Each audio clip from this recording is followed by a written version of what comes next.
Hi, my name is Natalie Yetter, and I have apraxia of speech.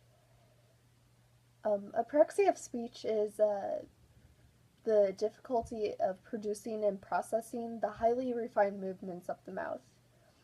My story is I was 22 months when I was diagnosed with a speech impediment, and then I started speech right away. And then when I was 2.5, I was actually diagnosed with the official apraxia of speech. And so I had um, the speech therapy since I was 2 until I was in the second grade. I finally graduated in the second grade.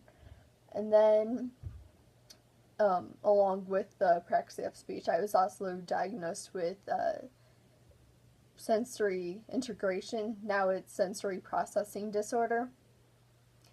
And so I've dealt with that, and I have a weighted blanket because of that. That helps at night to calm me down and let me kind of adjust. And then first through third grade, I had reading classes. Um, I had big issues with reading.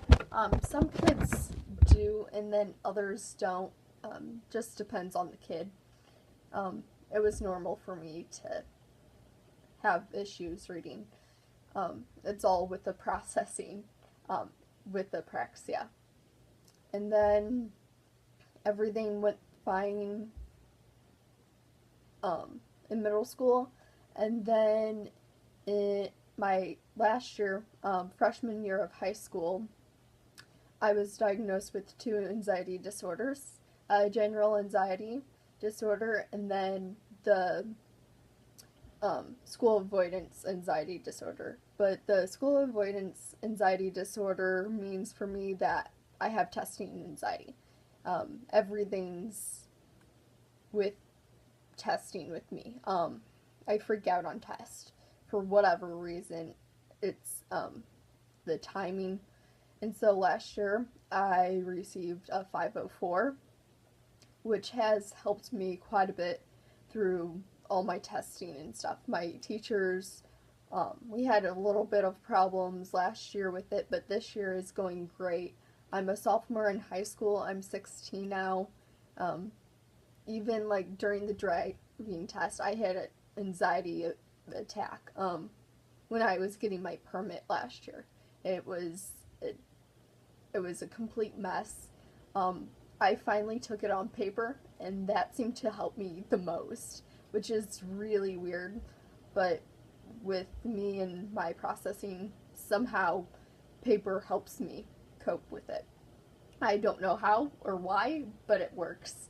And so now I'm driving. I have my license, and then in elementary I had an IEP that had classes and stuff for me, and then I'm doing fine in classes now. I'm in honors and AP classes, which are great. I have amazing teachers that help me through it, that realize that I have issues and I have different disorders that need to be addressed and are in their classrooms, which is a big help for my family and I.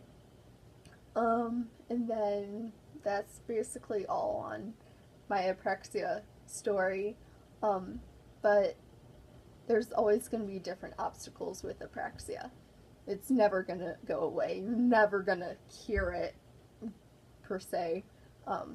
Most people thought I was stupid, and one person thought I was mute when I was younger.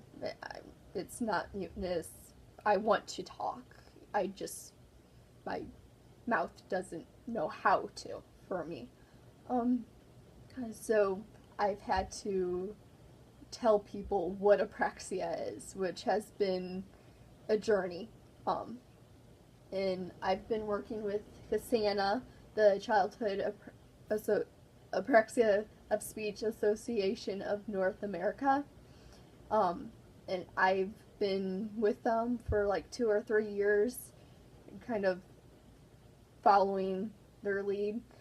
And I've been the walk coordinator last year for the St. Louis walk, and I'm the walk coordinator for this year too in St. Louis. So that's given me a lot of resources and stuff to help the community, which I love to do. I love volunteering. And then when I would grow up, I went to be a speech language pathologist. I've wanted to be a speech language pathologist since I was in second grade. That's when I wanted to. And so I've been wanting to grow up and become a SLP, which is very different. Most people are like, why do you want to go in that? And then I tell my story and they realize why. And I want to give back to the Apraxia community a lot. And that's one way I can. And I don't look at Apraxia as a disability like most people do. I look at it as an obstacle that somehow I was meant to overcome. I mean, I'll never fully be dismissed of Apraxia. I won't be cured, as people say. It's not something you can be cured of. It's always going to be there in your life, and your entire life, which I have come to terms with. And that's why my anxiety has come up. It's all because of the processing, which I'm fine with. It's going to be different for everyone.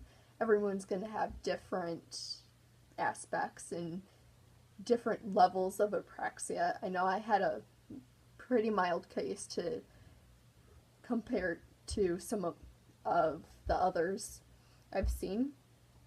And my family has been with me 100%. They've been there through thick and thin. They've seen me at my worst. They've seen me at my best. Family support is really important for apraxia, and the journey is long. It's going to be hard at times, but you're going to get through it. No matter what, there's always going to be a part of you that has apraxia. Thank you for watching. Bye.